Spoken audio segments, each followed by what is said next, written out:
Hello, welcome back bienvenue dans cette nouvelle épisode qui nous sommes dans la chronique en fait de la fin du monde. Et aujourd'hui on va parler du temps, on va encore parler du temps pré-antichrist en fait, mais plus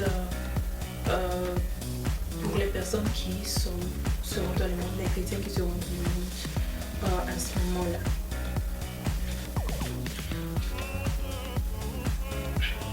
Donc, qu'est-ce que j'appelle le temps pré ou qu'est-ce qu'on appelle le temps pré, qui est juste précurseur, qui est juste avant l'installation du gouvernement de l'Antichrist. C'est le temps qui vient juste avant son installation au pouvoir. Okay. Le temps, on a étudié les calamités et les différentes catastrophes qui se viendront dans ce temps-là, dans l'autre épisode, l'épisode dernier. Aujourd'hui, on va parler de comment ça affecte les enjeux, en fait le sort brièvement des chrétiens à ce moment sur la terre. Donc on va dans le 7, 13 à 17. Puis un des anciens prit la parole et nous dit: ceux qui sont vêtus de robes blanches qui sont-ils d'où sont-ils venus? Et je lui dis: Seigneur, tu le sais. Et il me dit: ce sont ceux qui sont venus de la grande tribulation et qui ont lavé leur robe et ont blanchi leur robe dans le sang de l'agneau. C'est pourquoi ils sont devant son trône, devant le trône de Dieu, et ils ne savent jour et nuit dans son temple. Et celui qui est assis sur le trône étendra sur eux son pavillon. Ils n'auront plus faim et ils n'auront plus soif, et le soleil ne frappera plus sur eux, ni aucun chaleur. Car l'agneau est au milieu du trône, l'agneau qui est au milieu du trône, les pétera et les conduira aux sources des eaux libres, et Dieu essuiera tout cela de leurs yeux. Ça. Maintenant, allons dans 15. Regardez sur 15, 2 à 4. On vient de le 7, 13 à 17. On va aller dans le 15, 2 à 4.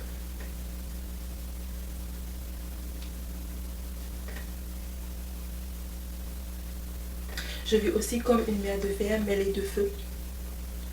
Et ceux qui avaient vaincu la bête et son image et sa marque et le nombre de son nom, qui se tenaient sur la mer de fer ayant des armes de Dieu. Ils chantaient le cantique de Moïse, serviteur de Dieu, et le cantique de l'agneau en disant: tes œuvres sont grandes et admirables, ô Seigneur Dieu du puissant, tes voies sont justes et véritables au bois des saints. Seigneur, qui ne te craindrait et ne glorifierait ton nom, car tu es le seul saint. Aussi toutes les nations viendront et se prosterneront devant ta face parce que tes jugements ont été manifestés.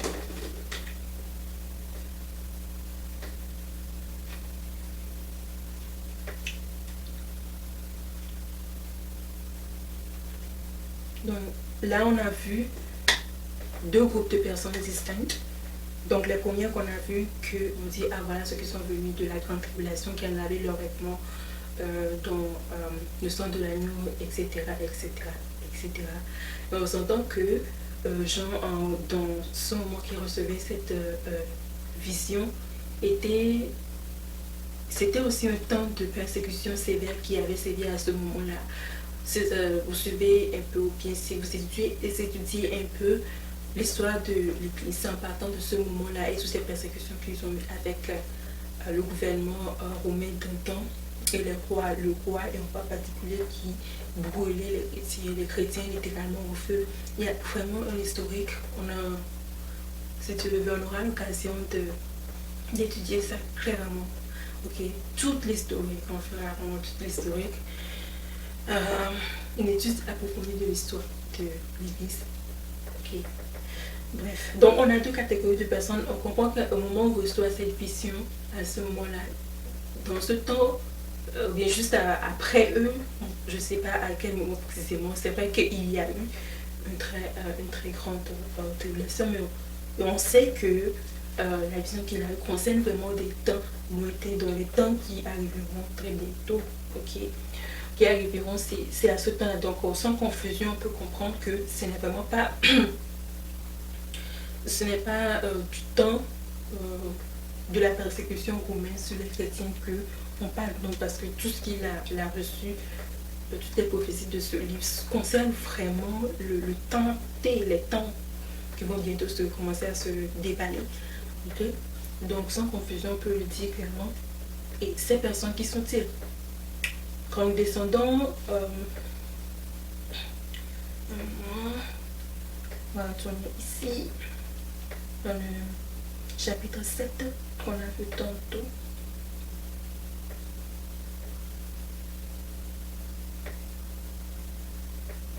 Le 16. Ils n'auront plus faim, ils n'auront plus soif, le soleil ne frappera plus sur eux, ni aucune chaleur.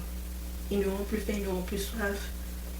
Donc ça nous dit clairement ce qui les a fait arriver là-bas. Comprenons très bien que pour les gens qui resteront, les chrétiens qui resteront sur terre aussi, il y aura toujours le cycle naturel de la vie. Et on a en plus des fléaux qui frapperont, comme on a étudié dans notre épisode, dans notre dernier épisode, qui frapperont. Et dans ces fléaux, il y a bien évidemment aussi des fléaux qui viennent sur le soleil.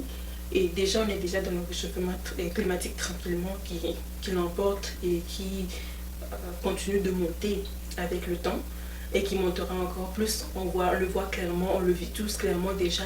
On voit ici en Amérique du Nord le climat qui déjà change beaucoup, qui connaît beaucoup plus de fluctuations que d'habitude.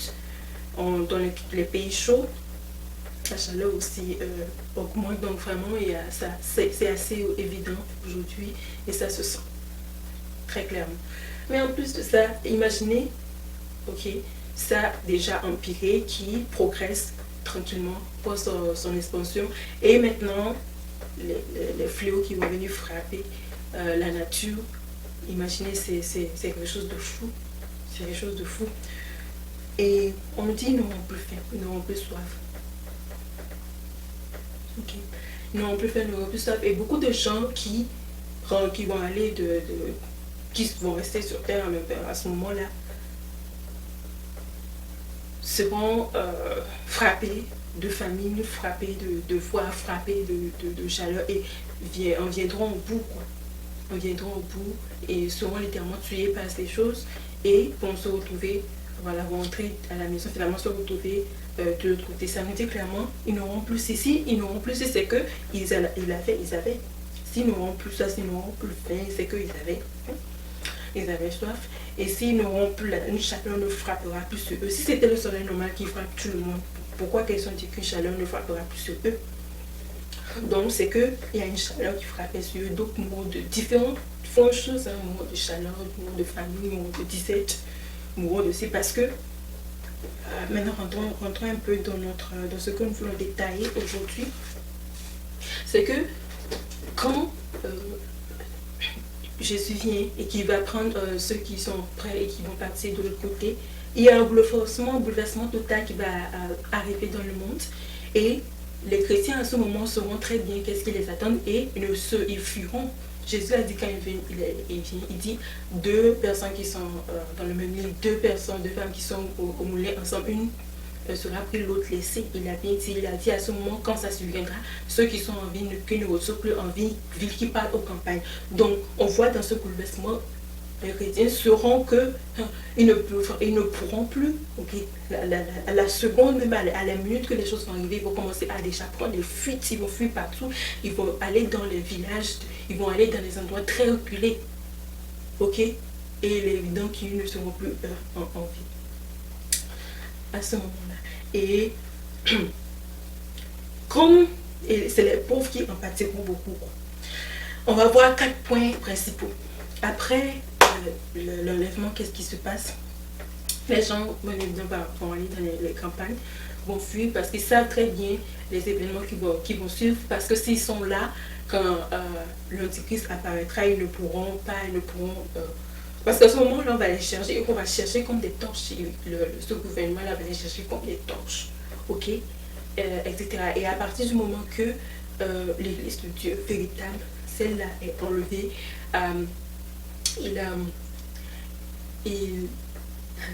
les chrétiens, il y aura, ça commence quoi? Les chrétiens vont être totalement dédaignés et haïs à ce moment. Ils ne pourront même pas, on ne voudra même pas les sentir. Et à ce moment-là, ils savent quoi faire et ils doivent, naturellement, et comme le Seigneur a prescrit, disparaître dans les endroits reculés. Là, ils vont commencer à se construire leur petite vie, ils vont tranquillement commencer à s'organiser. Donc, en groupe, en camp, partout. L'autre point, c'est les pauvres, comme j'avais abordé. Donc, si tu es pauvre, honnêtement, c'est très mauvais d'être pauvre. C'est très mauvais d'être pauvre. Je parle de la pauvreté financière, c'est tellement mauvais. Parce que jusque dans la fin du monde, les pauvres en pâtiront plus. Quand les fléaux vont frapper, au moins les riches auront de quoi, même s'ils mourront dans quelques... Ils auront de quoi peut-être soulager un peu qu'est-ce qui leur arrivera. Et d'autres peut-être pourront trouver des remèdes même pour guérir cela d'une certaine façon. Mais le pauvre, non. Les pauvres, ce ne sera pas ça. Et imaginez les pays les plus pauvres, en ce moment, c'est eux-là qui vont beaucoup subir et sentir les calamités qui vont arriver.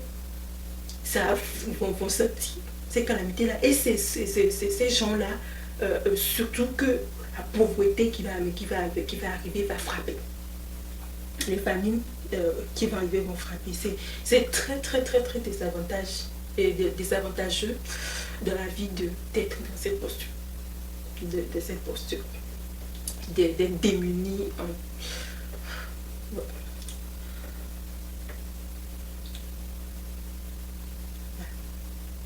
Maintenant, pour ceux qui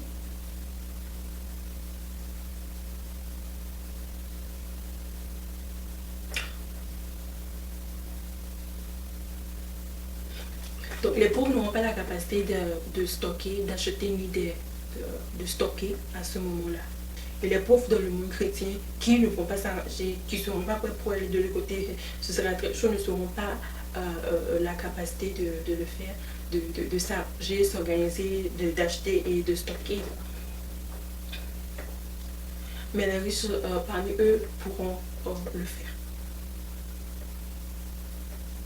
Maintenant, notre dernier point avant que nous continuions aujourd'hui, c'est que la richesse que Dieu va envoyer aux chrétiens sur terre dans ces derniers temps, en fait, toujours dans sa bonté, c'est pour influencer les nations, influencer pour la grande moisson qui reste à faire. Et la deuxième chose, c'est indirectement pour les préparer à ce moment-là. Pour les préparer à ce moment-là, pour qu'ils aient des fortunes, ils aient des patrimoines financiers générationnels qui vont laisser à ces générations-là qui seront en ce moment, à ce temps-là, qui vivront dans ces temps. Et c'est avec cet argent qu'ils vont pouvoir, en tout cas, s'organiser pour les premiers moments. Ok, pour les premiers moments. Donc directement c'est ça, mais comme d'habitude, beaucoup de personnes ne seront pas, ou ces générations qui sont là aujourd'hui, ne seront pas nécessairement conscients que en fait c'est la fortune, ok, qui leur est liée, ou bien pour lesquels ils ont travaillé dur, que Dieu l'a béni avec, etc. C'est pour ce moment-là. Donc, l'emphase encore vraiment, la pauvreté est vraiment une gangrène. C'est vraiment une gangrène parce que que ce soit dans le monde chrétien ou que ce soit dehors, les pauvres à ce moment-là seront les plus malheureux de toutes les hommes, quoi. Bref, merci beaucoup d'avoir suivi notre capsule aujourd'hui. Donc ça va vraiment être ça de savoir la différence entre ces deux-là. Et voilà, oui. Le deuxième groupe qu'on a vu, dans le Apocalypse 15, voilà, nous dit clairement que c'est les gens qui ont vaincu. Donc c'est les gens qui ont vaincu l'Antichrist et son nom et son signe. Donc on comprend que c'est deux groupes différents. Ces personnes, c'est eux, c'est celles qui n'ont pas succombé à la famine, la soif, la chaleur, à ces choses, mais qui n'ont pas pris sa marque, comme on a dit, quoi, qui n'ont pas pris sa marque, qui sont arrivés là au prix de leur vie, qui n'ont pas pris sa marque et qui ont préféré mourir plutôt que de mourir éternellement.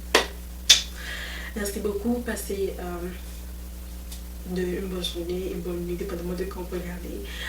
Puis on se voit dans notre prochain épisode. Une fois encore, merci à tous ceux qui commentent, qui like, qui partagent, qui soutiennent, qui sont là. Je vous remercie. On est ensemble. Je vous aime. Mais il vous aime. Bye bye.